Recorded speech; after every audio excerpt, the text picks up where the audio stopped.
like a bear. You look so tall and debonair. Where'd you get that jigsaw coat? Those crazy legs, that long throat. It's all the work of a gene machine. It makes you fat and it makes you lean. Short or tall or red or green. It's all the work of a gene machine. Hello and welcome to the Gene Machine. Now, what's that? Well, all I'm going to tell you at the moment is it's pretty complicated, and it's what made me, you exactly what you are, and Pedro here exactly what he is. And isn't he beautiful now? Come on, Pedro. 2.5 years of age, 11 foot tall. Ooh, I say you took me a beard. 11 foot tall already, and he's still growing. But what goes it with the Gene Machine? It may sound a tall story, but I can assure you it isn't. And every week, Pedro's coming along here to help me and Cherrie Bramwell, and she's a lady with all the exotic fascination for some other queer animals, and Aubrey Manning, a zoologist with a different, and you lot.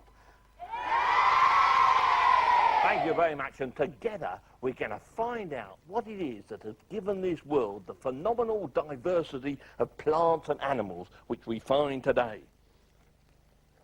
But before we start, there's a question I want to ask you about my friend here, Pedro.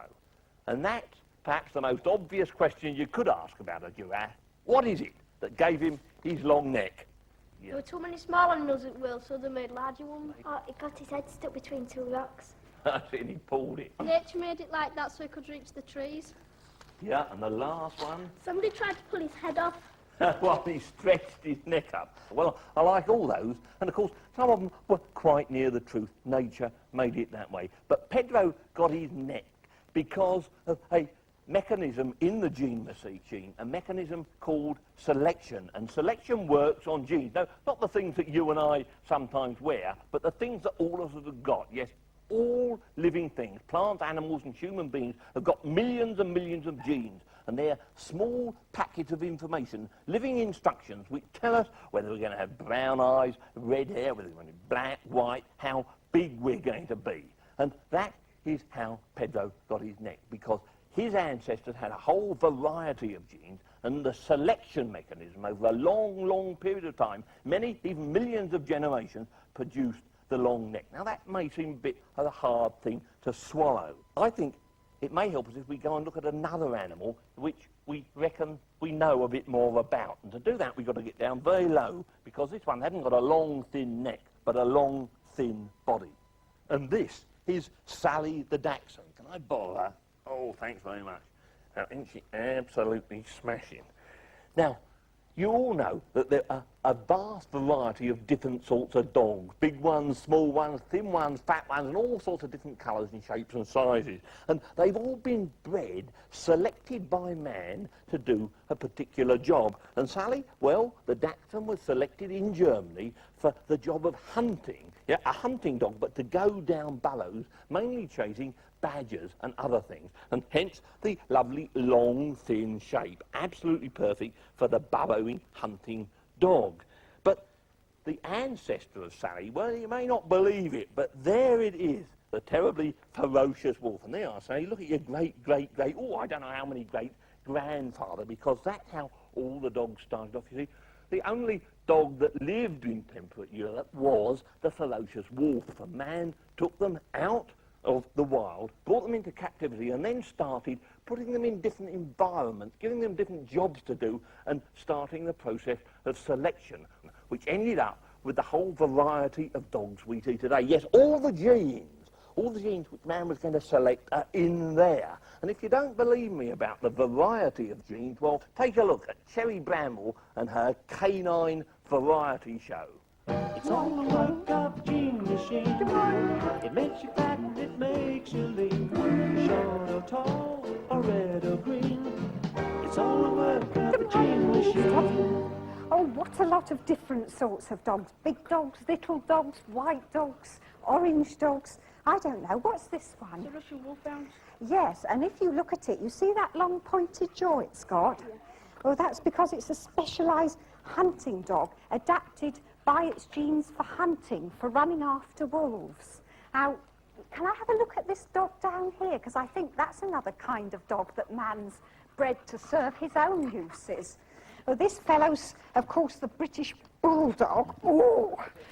And he was designed by man to bait bulls, to go up to them and go, ah, like that. And if you bring him back over here, you can see the grooves in his face where the blood from the bull absolutely poured down. Now, what other sorts of dogs have we got here? Oh, there's the lovely furry St. Bernard, specially selected for rescuing people in the Alps.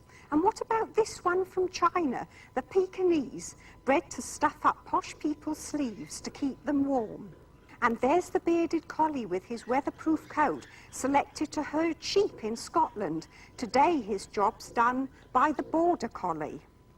The fierce mastiff, bred to fight in medieval battles. And the Sherlock Holmes of dogs, the bloodhound who's so useful to the police in helping sniff out criminals.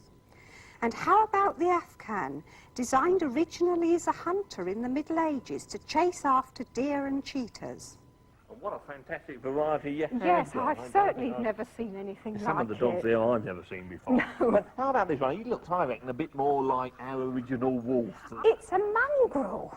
Let's have a look at you, old chap. Come here. Of course, I suppose one of the interesting things that even the other dogs have got all the genes there, but Yes. they've just been selected. Yes, and they're all mixed up in him and sort of spread out among this lot. Now, how about survival?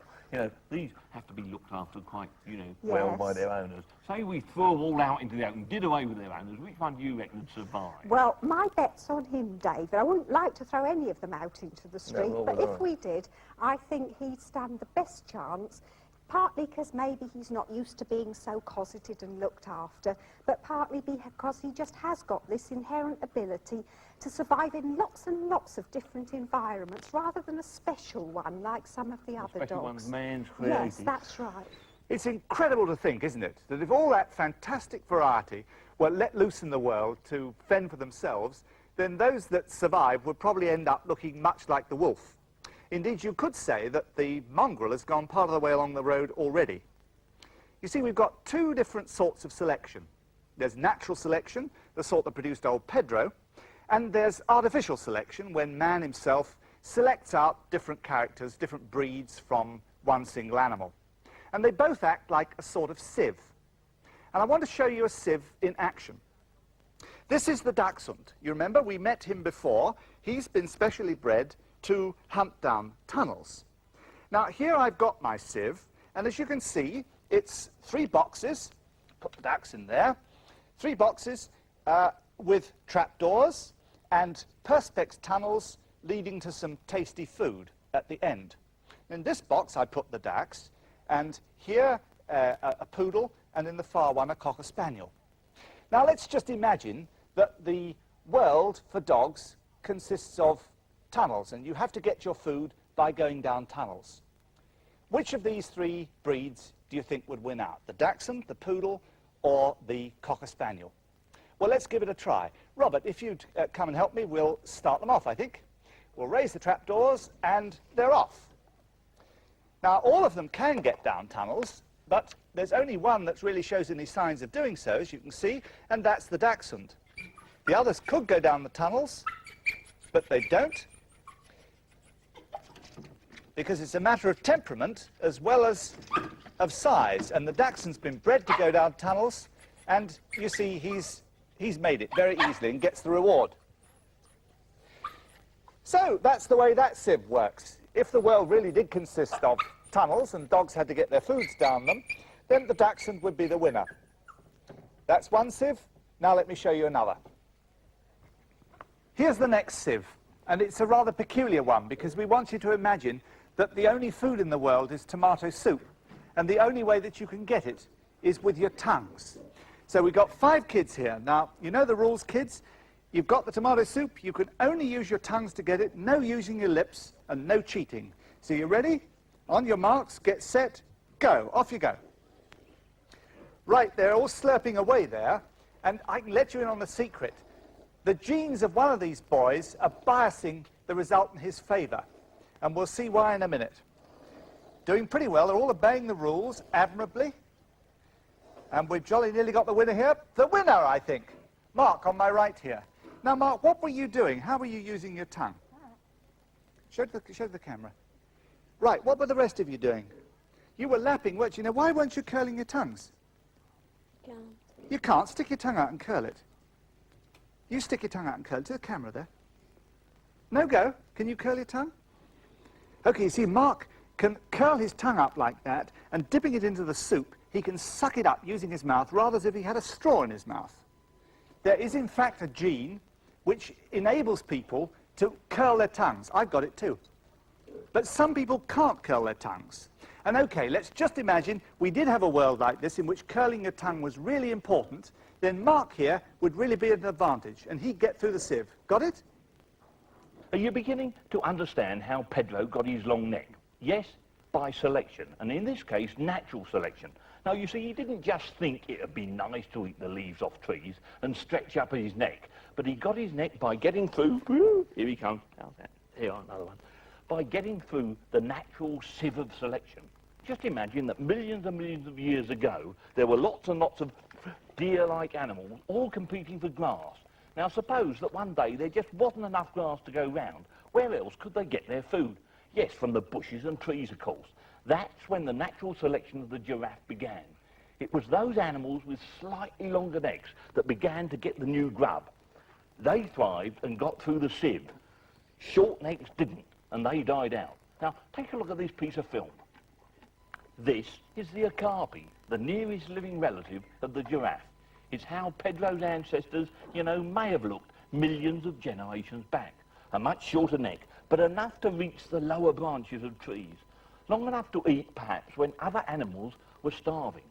And here's another African relative of the geranuk.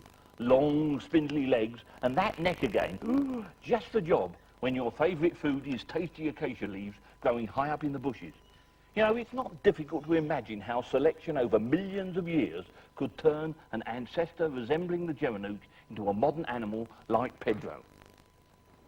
But remember, the okapi and the geranuk are still around. They haven't died out. They're not ancestors of the giraffe, but near relatives who found a good food supply lower down in the bushes.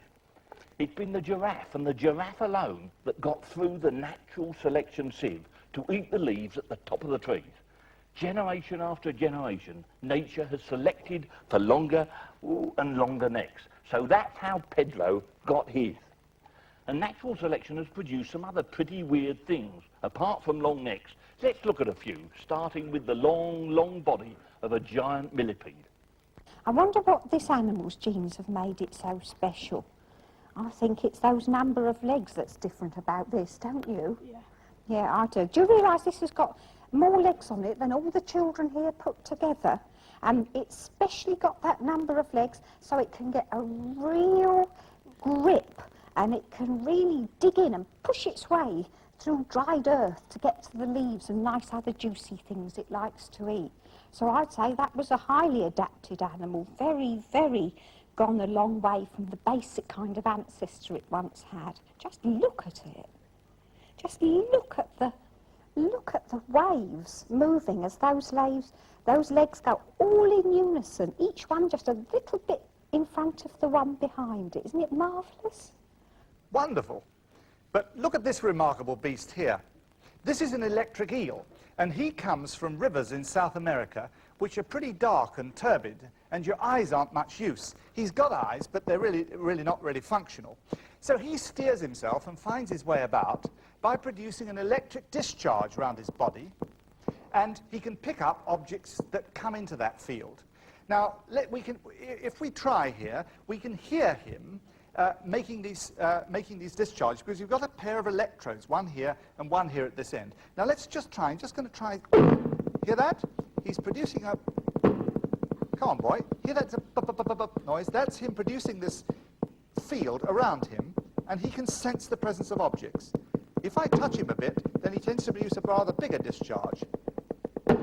Here he comes, and you can hear that. So he's sensing that all the time. But of course, electric eels are famous for more than just this orientating thing.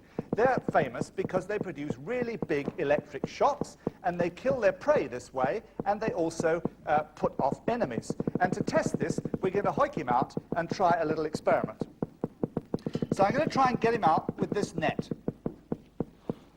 I've got rubber gloves on at this stage in the game. He probably won't like this much, but they do breathe a bit of air, so there's not much trouble about his being out of the water for a bit, you see. There we are. Let's try and lay him out gently on the table. Let the water off a little bit. Out you come, boy. Don't know whether he is a boy, but still. Now, there we are. Let's tip him out of that net, if I can. Pull him down that way over and onto the table. There he lies. Jolly well and peaceful. David, come over and help me. I hope you You're know what strong. you're doing. You're a strong man. Well, look, that's the fish end of the beast here, and he really ends about there as far as his ordinary body goes. And all this part here is his electric generating power plant. What he's done is modify his muscles so that they've turned into a series of electroplates. Now, each of these, and there can be, produces a little tiny voltage, tiny little bit of current. But there can be 750,000 of these, and they're tied up in series, so together they can produce quite a jolt. A big brute at the New York Aquarium, weighing 90 pounds, was measured at 650 volts, which is a fairly decent current. We think this one is only 400, though, David. So, but even so, you see, I've got a resistance here, which should reduce the amount of current that we get. So we hope we're not going to both drop dead. So what we do, I touch the eel with this. We hold hands. All right, you can come over here if you like. We have, no, you can touch that end, I think. I'm going to touch the tail. After all, that's where the business is. We'll hold hands. You touch him on that end, and we'll see how far we leap in the air. Okay? Ready, steady, go. Oh, yes, quite enough. Thank you very much. Did he even get anywhere near it? You sure Well, he's all right? I think he's all right. Yes, we saw him just twitch a little. Well, that was enough for us, I think, and it certainly shows that if two strong, fairly brave men react that way, you can imagine that this is pretty effective for helping the old electric eel to live in his environment. Another pretty remarkable piece of adaptation. This is a sloth, and he lives up in trees. It's rather cruel, Kim. He turns himself over, but he can't move very fast at all. So I'm going to get two people who know how to handle him, because I don't, to bring him and put him on a tree in his natural environment. So if you'll put him up on the tree, then we can see how he's really adapted to his own former life.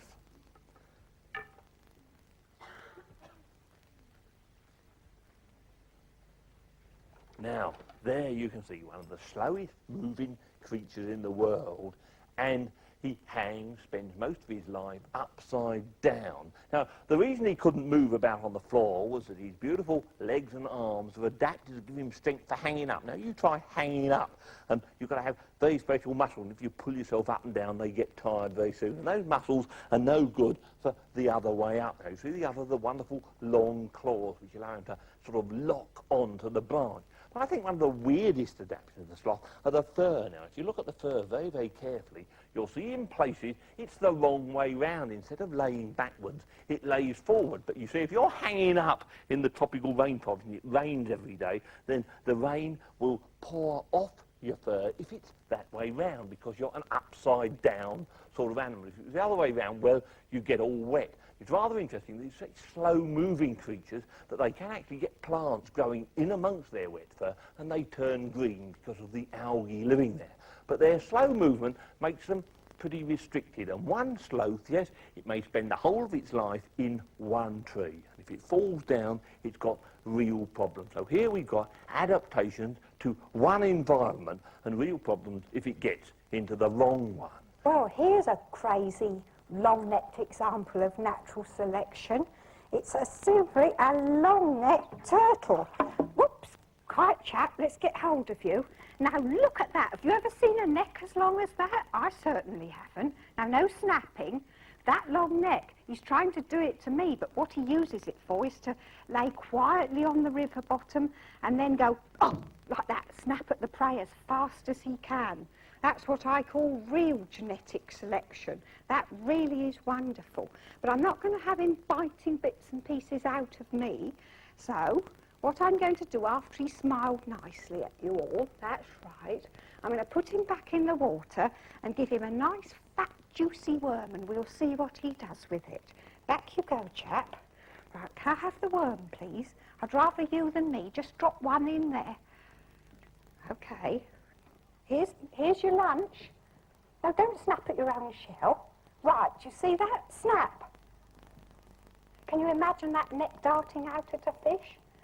Well, he's evolved that way because he is a reptile, which means he's got to breathe air like you and me. He's not a fish. And he can sit on the bottom of the river and put up that long neck like this and put out a tiny pointed nose, take a quick gulp of air and nip down again before anybody notices. That's why he's got the long neck, and also to dash out suddenly at a fish. Catch his prey without it even knowing he was there. Well, there it is. You see, what man has done for the dogs, nature has done for the giraffe, the long-necked turtle, the sloth and the millipede. But here's an animal with an adaptation so fantastic that, well, I don't reckon I even believe it. In the block of ice there is a desert scorpion. Now, it's a pretty deadly creature with a very, very nasty sting on his tail, and he has been adapted through selection to live in the extreme environment of the desert. Very hot during the day and very cold, yes, the water can freeze at night. Now, I've got my friend here who's going to help me do an experiment. We're going to melt him out of his block of ice. Yes, he's alive. That isn't a dead scorpion. We're now going to melt him out and prove to you that he's alive and can stand up to extreme temperature. So here we go. Blowtorch on the front. Now, we've got a long job to do. Yeah. Now, do you really think it's possible that that scorpion is living?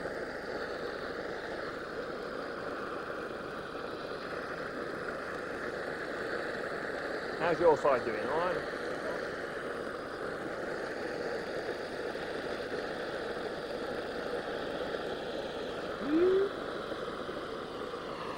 I'll come round your side, yeah? Up a bit.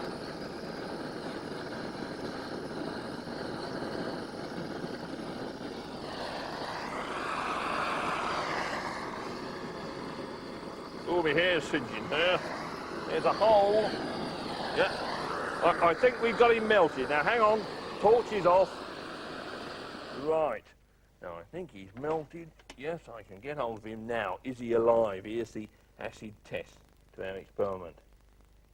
Out he comes. He still must be very cold. There he is, one desert scorpion. I'm going to put him in nice warm water. He's going to move. There you are, one desert scorpion. I'm not going to put my finger too far in because that's a sting on the end of his tail. So there you are, an animal adapted through selection to those fantastic extremes. 0 degrees centigrade to, well, the water's around about 50. So you see, the world is a very large place with lots of diverse habitats and diverse environments. And what natural selection in the gene machine has done has adapted a whole lot of animals and plants to live in those various environments and to exploit their potential. So this week we've looked at what selection is and what variation is. And next week, well, we're going to see how selection actually works in the fantastic gene machine.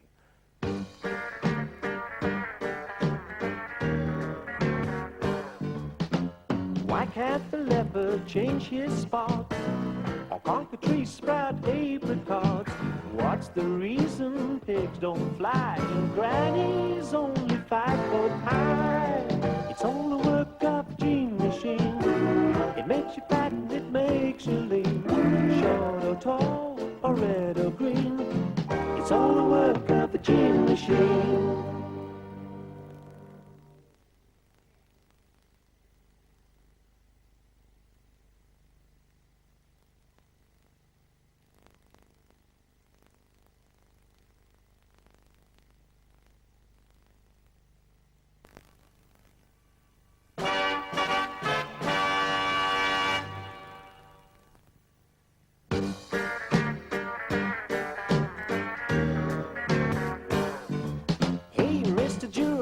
what's it like up there? You look so tall and debonair. Where'd you get that jigsaw coat? Those crazy legs, that long throat. It's all the work of a gene machine. It makes you fat and it makes you lean. Short or tall, or red or green. It's all the work of a gene machine. Hello and welcome again to the Gene Machine. And in case you haven't met him before, this is Pedro. Now, Pedro's helping me each week to explain how the world came to have such a fantastic variety of animals and plants. How I got like I am, how he got like he is, and isn't he beautiful, and how you lot out there got like you are. Yay! Okay, now let's get down to this week's problem. How did Pedro get such a very, very special coat? You know, he is just like a jigsaw. What's your answer? For camouflage. The camouflage. Any other? Anything you might just like looking beautiful? Now, why does he need camouflage? Protecting from predators. From predators. And what sort of predators might he have in Africa? Lions. Leopards. Lions. And you reckon in between all the branches of the trees he just sort of melt away with that smashing coat? Yes. Well, yes, it's useful camouflage, and as we saw last week, Pedro is like Pedro because natural selection made him like he is to fit his environment, eating leaves off trees in Africa.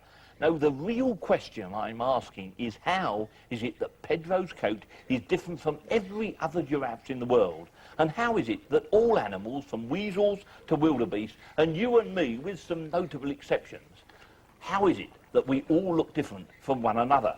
Now, there were two answers, and Aubrey Manning has one of them.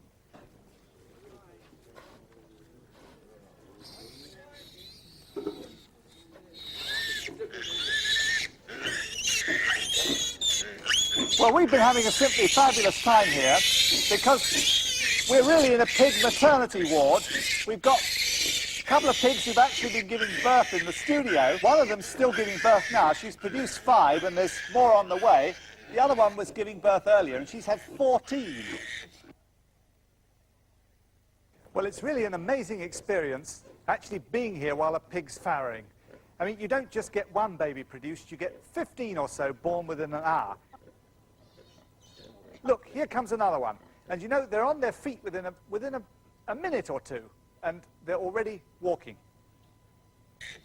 Now, we think these pigs can show you a bit of a way that the gene machine works. Remember what genes are. They're those little bits of information, instructions, which we all carry in our bodies, and which determine to a large part whether we have blue eyes, brown eyes, fair hair, dark hair, whether we're tall and short, and so on. Now, both the mother pigs here have got a lot of black in them, as you can see. The fathers, in both cases, were white pigs, or perhaps we should say pink pigs. That's the way it often looks, isn't it? So if we cross them together, as we've done here, you might think that all the babies would be some kind of intermediate colour, greyish or something. But that's not the way the gene machine works. Look at these little two here. You see? What we've got is one that's completely white, just like Dad's, and another one here that's got quite a lot of black on her.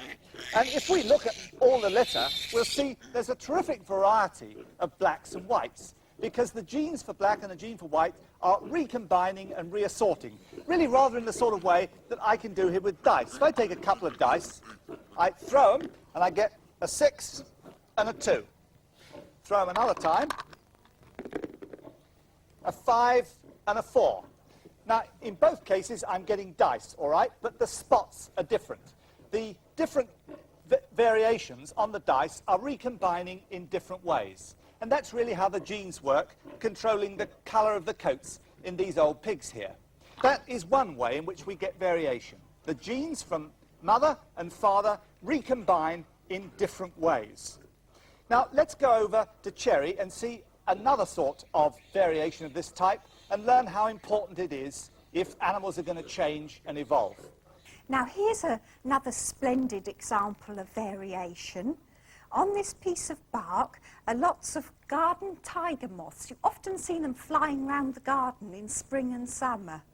And would you believe it, although they all look so different, they all got the same mother and father. In fact, they're all brothers and sisters. Let's take a closer look at some of the differences. Look at these up here. They've got a brown pattern on their forewings on a white background, and the shape of the brown blotches varies. They're sort of round shapes and stripy shapes and very irregular shapes. Having this variation is a pretty useful characteristic, and we'll talk about that a bit later. But over here we've got yet another sort of moth, the peppered moth, and I just want you to have a look at these two. Just look at this one, and then look at this one, ever so much paler, a white one, though the first one is practically black. And in fact, they're the same species. They're both peppered moths. When they were first discovered, people thought they were different species. That it pays to blend in with your background. If you stood out, you'd soon get snatched up and eaten. If you look at this particular specimen of peppered moth, you'll see I have to actually touch him before you can really see him. He's blended in with the background. And all this just goes to show that these moths are terribly successful because they've got such a big range of varieties and patterns. They can produce enough individuals to match any given background. Look, you can hardly see these fellows against the bark, and do you know, the nearer you get to central London, the darker the peppered moths get to match their background, because the trees in London are so dirty. It's a very clever way of surviving. Variation, you see, mean animals can change and evolve and survive, and the same applies to people. Yes, indeed. Well, look at this range of human skin colour that we've got here. We go from the real blacks of equatorial Africa, down here coming through India and Pakistan, China, Middle East, Mediterranean, Scandinavia and Ireland on the extreme left. A pretty big range. Now, there's a lot we don't understand about the reasons for human skin colour, but one good guess is that it helps to protect us, those people who need it, against strong sunlight, because the ultraviolet rays in too great a quantity are bad. Now, take Abu here. His family originally comes from equatorial Africa, where there's really a great deal of very powerful sunlight, and he has the deepest melanin, this black pigment. When we come to Patrick, we're a little paler, and possibly from an area of Africa which has got less intense sunlight. And then we come to Hamid from Pakistan and Rita from India, both very hot, sunny countries as well. And notice how all of those four have got black hair, because that helps to protect you as well. Now, the theory is that the human race originated in tropical areas, possibly in Africa, and therefore we were probably all black to start with. But man, like all the other animals and plants, was varying, and he was throwing up paler-skinned versions, variants, all the time. And as the human race spread north, these actually became useful and adaptive, because as you go away from the equator and the sun becomes less intense, you actually need to let some of that sunlight come through, because the fact is we need some ultraviolet to help us make vitamin D, which we don't get enough of from our food. And we make vitamin D with ultraviolet light acting on our skins. So you can imagine the human race spreading north to fill up all the available empty spaces in the world, and the paler versions becoming favoured for the first time. And so we can see some of these variants here. Here's Yuk Ching from China, and Sarig from the Middle East, and Julia from the northern Mediterranean. And then we have the most extreme white human beings from the north of Europe. We have Thomas from Sweden, and he's also got fair hair as well, first fair one we've seen. But perhaps the whitest skin of all is Karen's, who comes from Ireland, which is well named the Emerald Isle. To grow grass you need rain, and to get rain you need clouds, and there's not a great deal of sunlight, so it's interesting to think that maybe the Irish really have the reason to have the whitest skins of the lot. So there you are. Man, like the pigs and the moths, has the ability to change his colour, and very slowly, over thousands of generations, he can change himself to suit his environment. And he can do it because of variation.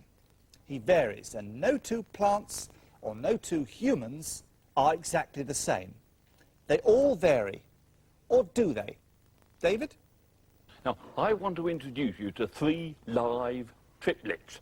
They're the Morans, 11 years old, and this is Timothy, and he was born first, and then Patrick, and he came next, and finally Lucy, and she was born last. And you see, they're all different. I mean, we can almost forget about Lucy. She's a girl, so she must be different. But look at the 2 boys, you see.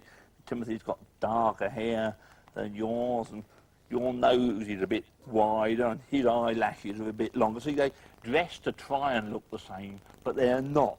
Although triplets, lots and lots of variation. But how about these 3? Now, here's the Cullingworths, and Bernadette, and then Elizabeth and Julie.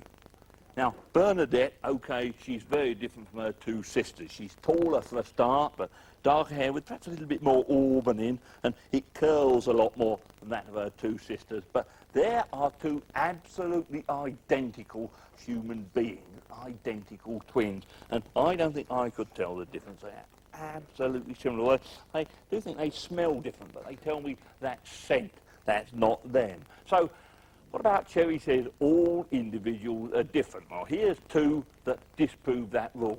What's the answer, Aubrey? Well, let me explain. Here are Mr. and Mrs. Cullingworth. When Mrs. Cullingworth was going to have the triplets, at first she thought that she was just going to have 1 baby in the usual way. But in fact, something pretty unusual had happened in that 2 eggs had been fertilized inside Mrs. Cullingworth's body. And these 2 eggs began to develop. Now, 1 egg divided and grew and eventually produced the baby that turned into Bernadette. The other egg also divided and grew and produced a girl, but with a big difference, because early on something very remarkable happened. It split into 2, and each half developed separately and produced a separate girl, Julie and Elizabeth. Now, Julie and Elizabeth came from 1 egg, so they have only 1 set of genes, and that's what makes them so identical. And they really are absolutely the same, down even to their fingerprints. So that's why there's no variation between them. Now, for such a thing to happen in human beings, with triplets involved, is very rare, 1 in 10,000, something like that. But there are some animals which reproduce this way quite regularly. They always produce, as it were, sets of identical twins. Come over and I'll show you. Here are some stick insects. And these, in a way, are really all identical twins again, because they are, the female stick insect simply produces eggs which are exact copies of herself. No variation between them at all, no interaction with, no recombination with the genes from a male at all. And so they are absolutely identical. And you can see they're all hanging there, green, and absolutely the same. But there is one exception here, and that's this one up here, which is a dark brown one. And this is an example of the second way in which we can get variation. A process called mutation has occurred here, which means that one of the genes has actually changed itself. It does this under the influence of chemicals or radiation in the environment. It's quite a natural thing to happen. It's a rare event, but it happens naturally. And that means that the stick insects aren't absolutely locked into producing identical copies of themselves all the time. They can produce their own variation in this second way by mutation. And David's going to show us another example of this. Now, one of the commonest forms of mutation is the albino, and here I've got the most fabulous bird. He's an albino peacock. Now, it's not a model one, it's a real one. See, and absolutely no colour at all those wonderful coloured eyes, pure white feathers, you see, because something happened to Snowy's genes, and one of them's been knocked out. The gene for colour has been knocked out perhaps by a chemical or even, yes, cosmic rays from outer space. An accident, and the gene has gone. But of course we find albinos in many other sorts of animals. What have you got over there, Cherrie? I've got a whole selection here. First of all, there's this albino guinea pig, lovely fluffy thing. And then on the other side of me, and in my own hands, we've got a pair of albino rats, completely white with pink tails and pink eyes. And in the cage, there's even an albino budgerigar, something I've certainly never seen in my life, quite different from the usual bright-coloured ones. But what they've all got in common, of course, is that, like the peacock, is the complete lack of pigment and these pink eyes. And the eyes are pink because instead of having the colour we've got, the bluey brown colour, they've just got nothing at all. And you're seeing the blood vessels of the eyes shining right through, giving the pink colour. And it's all very well to breed these animals in captivity, but if they're in the wild, the mutation isn't a particularly good one and they probably soon die out. But that isn't true, of course, of all mutations. Just now and then, not often, but very occasionally, you get a really valuable good mutation happening, and then that will give an animal a tremendous advantage. Any plant or animal having it, it will be a huge benefit and completely change it. Now this is barley. It's not just ordinary barley, this is Golden Promise, which at the moment is the most popular barley planted in Britain by our farmers. Its popularity is already sweeping the continent.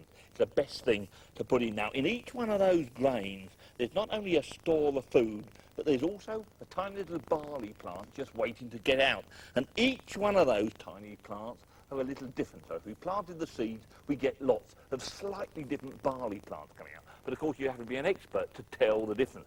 But these have very special genes, or at least one, because there's a very special mutation in there. And I'll tell you why. That mutation was put there by man, by plant breeders. Now the original parent barley looked like that. What the plant breeders did, they collected lots and lots of the seed and took them down to Harwell and put them in the atomic pile and irradiated them. That really did knock the spots off some of the genes. And when they planted them out, they got 40,000 different mutations. Now, I've just got a couple of them here. You see the problem. You've got 40,000. Now, there's one. I'm seeing a very, very miserable sort of barley plant with only 2 rows of seeds and none of those long, sort of spiky horns. And here, well, that looks a smashing one, doesn't it? There's 6 rows of seeds in that one, and these wonderful, great long horns sticking out over the top. And I think, you know, I might have chosen that one for the farmer, but they didn't. The plant breeders chose this, Golden Promise, the perfect barley for the farmer's day. So you see, we've got great mutations, great barley, and it makes jolly good beer. Cheers, Aubrey. Well, that's a man-made mutation induced by the radiation at Harwell, but you can get favourable natural mutations as well. And we can see one of these in these flies here. Now, here we've got a box full of flies, and sometimes you have to kill flies. Micah, do you agree with that? Do you mind killing flies occasionally? No. Well, give them a squirt with this insecticide through the top and let's see what happens. A bit more, I think. One more. Right, now let's just watch. That's a fairly potent insecticide, and already some of the flies are looking pretty drunk. And they're collecting on the floor, and they're pretty well on the way to being knocked out. So it's a pretty effective insecticide. Now, have a look at this box here. There's a lot of flies still knocked down in it, but there are quite a lot of flies that are moving around and even flying around. Now, a few hours ago, these were given a big dose of that insecticide, and most of them were knocked down. But quite a lot of them have come round again afterwards. Now, this is something that one finds quite commonly happening in pests like flies and mosquitoes. These flies, their parents, carried a mutation which makes them resistant to the insecticide. And, in fact, we produce this stock of flies by breeding from parent flies that came round from the insecticide. So they've got a mutation which is certainly a matter of life and death to them as far as this insecticides go. They can survive. Now, in just the same kind of way, natural mutations have occurred in mosquitoes that have made them immune to DDT, occurred in rats and made them immune to warfarin, the so-called super rats. And we find it all the time in these bugs that cause diseases in ourselves and other animals, they become resistant to penicillin and other antibiotics. So if we're going to destroy pests using these chemicals, we have to keep one jump ahead of them all the time, keep changing the chemicals around, because the animal's own gene machines are trying to keep ahead of us and trying to get the animals, through variation and mutation, to survive again. So, to sum up, we've seen two ways of producing variation, haven't we? The first one was the throw of the dice, the mother's genes and the father's genes recombining in different sorts of ways. And the second way was through new variation arising by mutation. So that's the two ways that we get variation. Well, let's go over and see what's happening in the maternity ward, shall we? Well, the score so far is mum number 1's got 14 and mum number 2, 13 already, and she's still going. I'll put the latest one back for a drink. And how's yours, Cherry? Oh, mine's doing very well, David. Beautiful. What improvement do you think the gene machine could make in him? Well, I reckon they should make them less beautiful, because I think I'm going to give up bacon after So this. am I, so know. am It's pretty I. hard, isn't it? They'll probably come out packaged in plastic, that's the trouble. That's the next step. All stamped Danish, perhaps. Well, and that's about it. Next week, we're going to show you why you can't make a pig with a giraffe to get a pig-aff or a giraffe-fant or whatever it would be. So remember to tune in and watch The Fabulous Gene Machine. Hi, Pedro.